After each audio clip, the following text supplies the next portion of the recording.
طلاق کے علاوہ کیا ایسے 7 کام ہیں جن سے خود بخود نکاح ٹوٹ جاتا ہے؟ کیا میاں بیوی کا جان بوجھ کر یا انجانے میں کچھ ایسے کام کر جانے سے ان کا نکاح خود بخود بغیر طلاق دیے ہی ٹوٹ جاتا ہے؟ بسم اللہ الرحمن الرحیم۔ سارے نبیوں کے سردار حضرت محمد مصطفیٰ صلی اللہ علیہ وسلم نے جائز کاموں میں سب سے برا عمل طلاق کو قرار دیا ہے۔ کوئی بھی مسلمان چھوٹی چھوٹی بات پر ایک ہی ساتھ 3 طلاق نہ دے، بلکہ اگر میاں بیوی کے درمیان اختلافات دور نہ ہوں تو قرآن کریم سورۃ النساء آیت نمبر 35 کی تعلیم کے مطابق دونوں خاندانوں کے چند افراد کو حکم بنا کر معاملہ طے کرنا چاہیے۔ غرض یہ کہ ہر ممکن کوشش کی جانی چاہیے کہ ازدواجی رشتہ ٹوٹنے نہ پائے، لیکن بعض اوقات میاں بیوی میں صلح مشکل ہو جاتی ہے، جس کی وجہ سے دونوں کا مل کر رہنا ایک عذاب بن جاتا ہے۔ تو ایسی صورت میں ازدواجی تعلق کو ختم کرنا ہی طرفین کے لیے مناسب معلوم ہوتا ہے۔ اسی لیے شریعت اسلامیہ نے طلاق کو جائز قرار دیا ہے۔ یہ تو مذہب اسلام کا امتیازی وصف ہے کہ دونوں میاں بیوی میں نبھاؤ نہ ہونے کی شکل میں طلاق دے کر خوش اسلوبی کے ساتھ ازدواجی تعلق کو ختم کر دیا جائے۔ طلاق میاں بیوی کے درمیان نکاح کے معاہدے کو توڑنے کا نام ہے، جس کے لیے سب سے بہتر طریقہ یہ ہے کہ 2 اہم شرائط کے ساتھ صرف ایک طلاق دے دی جائے۔ پہلی شرط عورت پاکی کی حالت میں ہو، دوسری شرط شوہر عورت کی ایسی پاکی کی حالت میں طلاق دے رہا ہو کہ اس نے بیوی سے ملاپ نہ کیا ہو۔ صرف ایک طلاق دینے پر عدت کے دوران رجعت بھی کی جا سکتی ہے، یعنی میاں بیوی والے تعلقات کسی نکاح کے بغیر دوبارہ بحال کیے جا سکتے ہیں۔ عدت گزرنے کے بعد اگر میاں بیوی دوبارہ نکاح کرنا چاہیں تو بھی نکاح ہو سکتا ہے۔ نیز عورت عدت کے بعد کسی دوسرے شخص سے نکاح بھی کر سکتی ہے۔ غرض یہ کہ اس طرح طلاق واقع ہونے کے بعد بھی ازدواجی سلسلے کو بحال کرنا ممکن ہے، اور عورت عدت کے بعد دوسرے شخص سے نکاح کرنے کا مکمل اختیار بھی رکھتی ہے۔ خلاصہ کلام یہ ہے کہ اگر میاں بیوی کے درمیان صلح کرانے کی تمام کوششیں ناکام ہو جائیں اور طلاق دینے کے سوا کوئی چارہ نہ ہو تو صرف ایک طلاق دے دی جائے، تاکہ غلطی کا احساس ہونے پر عدت کے دوران رجعت اور عدت گزرنے کے بعد دوبارہ نکاح کرنے کا راستہ کھلا رہے۔ ایک ساتھ 3 طلاق دینے سے بالکل بچنا چاہیے، کیونکہ اس کے بعد رجعت یا دوبارہ نکاح کرنے کا راستہ بظاہر بند ہو جاتا ہے۔ مرد میں عادتاً و طبعاً عورت کی یہ بنسبت فکر و تدبر اور برداشت و تحمل کی قوت زیادہ ہوتی ہے۔ نیز انسانی خلقت، فطرت، قوت اور صلاحیت کے لحاظ سے اور عقل کے ذریعے انسان غور و خوض کرے تو یہی نظر آئے گا کہ اللہ تعالیٰ نے جو قوت مرد کو عطا کی ہے، بڑے بڑے کام کرنے کی جو صلاحیت مرد کو عطا فرمائی ہے، وہ عورت کو نہیں دی گئی۔ لہٰذا امارت اور سربراہی کا کام صحیح طور پر مرد ہی انجام دے سکتا ہے۔ اس مسئلے کے لیے اپنی عقل سے فیصلہ کرنے کے بجائے اس ذات سے پوچھیں جس نے ان دونوں کو پیدا کیا ہے۔ چنانچہ خالق کائنات نے قرآن کریم میں واضح الفاظ کے ساتھ اس مسئلے کا حل پیش کر دیا ہے۔ وَلِلرِّجَالِ عَلَيْهِنَّ دَرَجَةٌ الرِّجَالُ قَوَّامُونَ عَلَى النِّسَاءِ۔ ان آیات میں اللہ تعالیٰ نے واضح الفاظ میں ذکر فرما دیا کہ مرد ہی زندگی کے سفر کا سربراہ رہے گا اور فیصلہ کرنے کا حق مرد ہی کو حاصل ہے، اگرچہ مرد کو چاہیے کہ عورت کو اپنے فیصلوں میں شامل کرے۔ اسی وجہ سے شریعت اسلامیہ نے طلاق دینے کا اختیار مرد کو دیا ہے، لیکن عورت کو مجبور محض نہیں بنایا کہ اگر شوہر بیوی کے حقوق کا ماہقہ ادا نہیں کر رہا ہے یا بیوی کسی وجہ سے اس کے ساتھ ازدواجی رشتے کو جاری نہیں رکھنا چاہتی تو عورت کو شریعت اسلامیہ نے یہ اختیار دیا ہے کہ وہ شوہر سے طلاق کا مطالبہ کرے۔ اگر عورت واقعی مظلومہ ہے تو شوہر کی شرعی ذمہ داری ہے کہ اس کے حقوق کی ادائیگی کرے، ورنہ عورت کے مطالبے پر اسے طلاق دے دے، خواہ مال کے عوض یا کسی عوض کے بغیر۔ لیکن اگر شوہر طلاق دینے سے انکار کر رہا ہے تو بیوی کو شرعی عدالت میں جانے کا حق حاصل ہے، تاکہ مسئلے کا حل نہ ہونے پر قاضی شوہر کو طلاق دینے پر مجبور کرے۔ اس طرح عدالت کے ذریعے طلاق واقع ہو جائے گی اور عورت عدت گزار کر دوسری شادی کر سکتی ہے۔ خلا کی شکل میں طلاق بائن پڑتی ہے، یعنی اگر دونوں میاں بیوی دوبارہ ایک ساتھ رہنا چاہیں تو رجعت نہیں ہو سکتی بلکہ دوبارہ نکاح ہی کرنا ہوگا، جس کے لیے طرفین کی اجازت ضروری ہے۔ اسلام نے معاہدہ نکاح کو نہایت اہم اور مقدس ٹھہرایا ہے۔ اس کا اپنے ماننے والوں سے تقاضا ہے کہ شادی اور نکاح کے رشتے کو کھیل نہ سمجھا جائے۔ میاں بیوی حد المقدور اس کو توڑنے سے اعتراض کریں۔ میاں بیوی میں باہم اختلاف یا جھگڑا وغیرہ ہو جانا فطری سی بات ہے، لیکن اس کو جدائی پر منتج نہ ہونا چاہیے۔ اگر بات بات پر طلاق ہوگی تو دو افراد ہی نہیں، کئی خاندانوں حتیٰ کہ پوری سوسائٹی پر اس کے نہایت مضر اثرات مرتب ہوں گے۔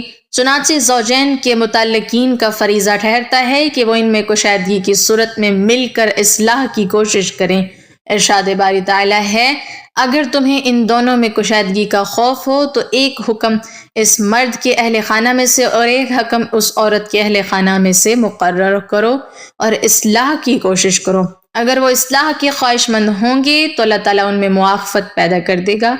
اسلام عقد نکاح کو باقی رکھنے کا اس درجے خواہاں ہے کہ بیوی ناپسند ہو تو بھی صبر کے ساتھ نباہ کا حکم دیتا ہے۔ اگر تم انہیں یعنی اپنی بیویوں کو ناپسند بھی کرتے ہو تو بھی ان سے برا سلوک نہ کرو۔ عین ممکن ہے کہ تم ایک چیز کو ناپسند کرو لیکن اللہ نے اس میں بڑی بھلائی رکھی ہو۔ اگر بیوی کو شوہر سے شکایت ہو تو اسے بھی صبر کی تلقین کی گئی ہے۔ روایات میں آتا ہے کہ اپنے خاوند کے برے سلوک پر صبر کرنے والی بیوی فرعون کی بیوی آسیہ کا سا اجر پائے گی۔ تاہم اسلام اعتدال پسند دین ہے، وہ لوگوں کو مجبور و لاچار نہیں بناتا اور نہ ان پر ناقابل برداشت پابندیاں عائد کرتا ہے۔ بعض اوقات ایسی صورتحال پیدا ہو جاتی ہے کہ میاں بیوی کا عقد نکاح میں بندھے رہنا محال ہو جاتا ہے۔ اس صورت میں اسلام نے اس بات کی گنجائش رکھی ہے کہ وہ ایک دوسرے سے جدا ہو سکیں۔ طلاق کے جائز ہونے کا ثبوت متعدد آیات قرآنی مثلاً سورۃ البقرہ آیت نمبر 227 تا 232 اور احادیث نبوی سے ملتا ہے۔ تاہم یہ باور کرانے کی صحیح برابر کی گئی ہے کہ طلاق کو معمول اور مشغلہ نہ بنایا جائے اور اسے نہایت مجبوری کے عالم میں آخری حل اور چارہ کار کے طور پر استعمال کیا جائے۔ حدیث نبوی ہے، اللہ تعالیٰ کے نزدیک حلال چیزوں میں سب سے ناپسندیدہ چیز طلاق ہے۔ صرف طلاق دینے سے نکاح نہیں ٹوٹتا بلکہ کئی بار میاں بیوی کچھ ایسے کام کر جاتے ہیں جن سے ان کا نکاح ٹوٹ جاتا ہے اور ان کو معلوم بھی نہیں ہوتا۔ آج کی اس ویڈیو میں ہم آپ کو 7 ایسے کام بتانے والے ہیں جن کو کرنے سے طلاق دیے بغیر ہی نکاح ٹوٹ جاتا ہے اور پھر ایسے میاں بیوی آپس میں ایک دوسرے کے لیے حرام ہو جاتے ہیں۔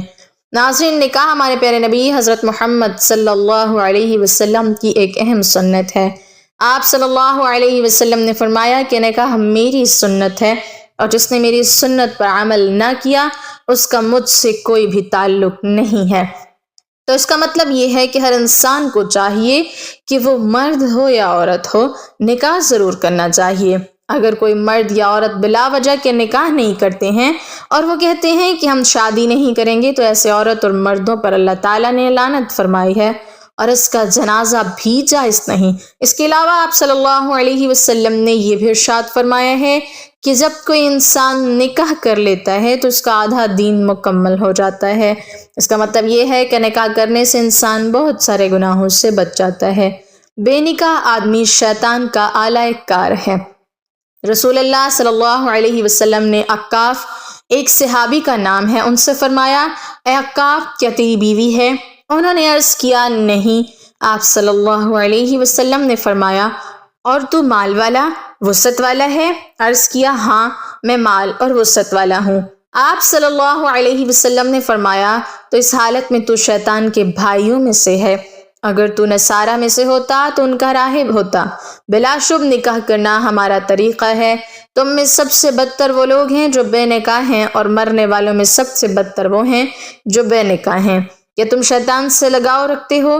شیطان کے پاس عورتوں سے زیادہ کوئی ہتھیار نہیں جو صالحین کے لیے کارگر ہو، مگر جو لوگ نکاح کیے ہوئے ہیں یہ لوگ بالکل مطہر ہیں اور فحش سے بری ہیں۔ اور فرمایا، اے عکاف، تیرا برا ہو، نکاح کر لے ورنہ پیچھے رہ جانے والوں میں سے ہوگا۔ 3 صحابیوں رضی اللہ عنہم نے اپنے آپ ارادہ کیا ہے کہ وہ بس اپنا سارا وقت عبادت الہی میں گزاریں گے۔ تینوں میں سے ایک نے کہا میں تو اب ہمیشہ رات بھر نماز پڑھوں گا۔ دوسرے نے کہا میں تو ہمیشہ روزے رکھا کروں گا اور کبھی بھی نہیں چھوڑوں گا۔ تیسرے نے کہا میں تو کبھی شادی نہیں کروں گا۔ رسول اللہ صلی اللہ علیہ وسلم کو علم ہوا تو آپ صلی اللہ علیہ وسلم نے ان سے پوچھا کہ کیا تم نے ایسی بات کہی ہے؟ خدا کی قسم میں تم سے زیادہ اللہ سے ڈرنے والا ہوں اور تم سے زیادہ اللہ تعالیٰ کے حقوق کی نگہداشت کرنے والا ہوں، مگر میں روزہ بھی رکھتا ہوں اور چھوڑتا بھی ہوں اور رات کو نماز بھی پڑھتا ہوں اور سوتا بھی ہوں۔ اور پھر آپ صلی اللہ علیہ وسلم نے فرمایا میں عورتوں سے نکاح بھی کرتا ہوں، جو میری سنت سے اعراض کرے گا وہ مجھ سے نہیں ہے۔ اب ناظرین، ہم آپ کو 7 ایسے کام بتاتے ہیں جن کے بارے میں حدیث پاک میں آیا ہے کہ اگر ان 7 کاموں میں سے کوئی ایک بھی کام اگر میاں بیوی کے درمیان ہو جائے تو پھر انسان طلاق کے بغیر ہی نکاح ٹوٹ جاتا ہے۔ نمبر 1، موت سے۔ کسی ایک کی موت ہونے پر زوجین میں سے کسی ایک کے انتقال سے زوجیت کا تعلق ختم ہو جاتا ہے، اسی لیے شوہر کے لیے اپنی فوت شدہ بیوی کے انتقال کے بعد اس کی بہن سے نکاح کرنا جائز ہوتا ہے۔ تاہم اس کے باوجود کچھ احکام کے اعتبار سے زوجیت کا رشتہ ایک گنا بعد از وصال بھی برقرار رہتا ہے، جیسے زوجین میں سے جو زندہ ہوگا وہ دوسرے کا وارث بنے گا اور بیوی اپنے خاوند کے انتقال کے بعد عدت گزارے گی اور سوگ کرے گی وغیرہ۔ نمبر 2، اسلام چھوڑنے پر۔ میاں بیوی میں سے کسی ایک کا اسلام سے خارج ہونا یا اسلام کو چھوڑ دینا، ایسی صورت میں پھر میاں بیوی کا نکاح طلاق دیے بغیر ہی ٹوٹ جاتا ہے۔ زوجین میں سے اگر کوئی بھی دین اسلام چھوڑ دے نعوذ باللہ تو دونوں کا نکاح ختم ہو کر دونوں میں علیحدگی واقع ہو جاتی ہے۔ نمبر 3، خلا لینے پر۔ میاں بیوی باہمی طور پر اس بات پر راضی ہو جائیں کہ بیوی شوہر کو کوئی مالی عوض دے گی جسے اپنا مہر معاف کر دے گی اور شوہر اس مالی عوض کے بدلے میں بیوی کو اپنی زوجیت سے آزاد کر دے گا، چنانچہ شوہر کے خلا دینے سے بیوی پر طلاق بائن واقع ہو جائے گی۔ نمبر 4، کسی ایک کے لاپتہ ہو جانے پر۔ اسی طرح شوہر کے غائب ہونے کی صورت میں بھی امام مالک رحمہ اللہ کے مسلک پر عمل کرتے ہوئے اگر مطلوبہ شرائط پائی جائیں تو قاضی 4 سال کے انتظار کے بعد بیوی کو غائب شوہر کے نکاح سے آزاد کر سکتا ہے۔ اگر بیوی کسی اور کے ساتھ بھاگ جائے تب بھی یہی طریقہ اپنایا جائے گا۔ نمبر 5، لعان۔ شوہر اگر اپنی بیوی کو زنا کرتا ہوا دیکھ لیتا ہے اور معتبر شرعی گواہوں سے اس کو ثابت نہیں کر پاتا تو اس صورت میں لعان کا حکم ہے، اور لعان یہ ہے کہ شوہر 5 دفعہ قسم کھائے گا کہ میں اپنی بات میں سچا ہوں اور اگر میں اپنے اس دعوے میں جھوٹا ہوں تو مجھ پر اللہ کی لعنت ہو۔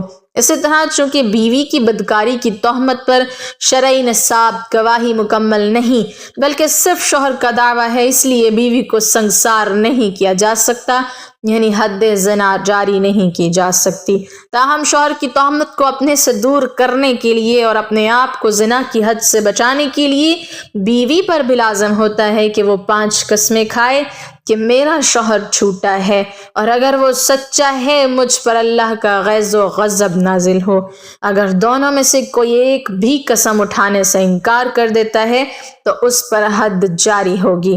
شوہر اگر قسم کھانے سے انکار کرتا ہے تو اس پر حد قذف جاری ہوگی، یعنی 80 کوڑے لگائے جائیں گے، اور اگر بیوی قسم کھانے سے انکار کرے گی تو اس پر حد زنا جاری ہوگی، یعنی اس کو سنگسار کیا جائے گا۔ مدرجہ ذیل طریقے سے زوجین میں لعان جاری ہونے کے بعد، یعنی اگر دونوں ہی قسم اٹھا لیں تو آپس میں ازدواجی تعلق حرام ہو جاتا ہے۔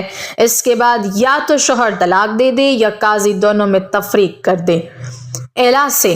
نمبر 6، یعنی شوہر اپنی بیوی سے 4 ماہ ہم نہ کرنے پر قسم کھائے، اس کے بعد اگر شوہر 4 ماہ کے اندر اندر اپنی بیوی سے ہم کرے گا تو قسم کا کفارہ لازم آئے گا، اور اس صورت میں میاں بیوی کا نکاح برقرار رہے گا۔ لیکن 4 ماہ ہم نہ کرنے کی قسم کھانے کے بعد اگر 4 ماہ تک حقوق زوجیت ادا نہیں کیے تو بیوی پر طلاق بائن واقع ہو جائے گی۔ نمبر 7، نکاح کے بعد رضاعت کا یقینی علم ہونا۔ اگر معتبر گواہوں کی گواہی سے یہ ثابت ہو جائے کہ میاں بیوی دونوں آپس میں رضائی بہن بھائی ہیں تو قاضی دونوں میں تفریق کر دے گا۔ مذہب اسلام میں نکاح ٹوٹنے اور ختم ہونے کے متعدد اسباب ہیں۔ شوہر بیوی کو طلاق دے دے، یا میاں بیوی کے درمیان خلا ہو جائے، یا اسلامی ملکوں میں قاضی اور غیر اسلامی ملکوں میں شرعی پنچایت شوہر کے نامرد یا لاپتہ وغیرہ ہونے کی صورت میں شریعت کے مقررہ اصول کے تحت نکاح فسخ کر دے۔ اللہ تعالی ہمیں برائی سے بچائے اور تمام امت مسلمہ کو دین کی مکمل سمجھ نصیب فرمائے، آمین۔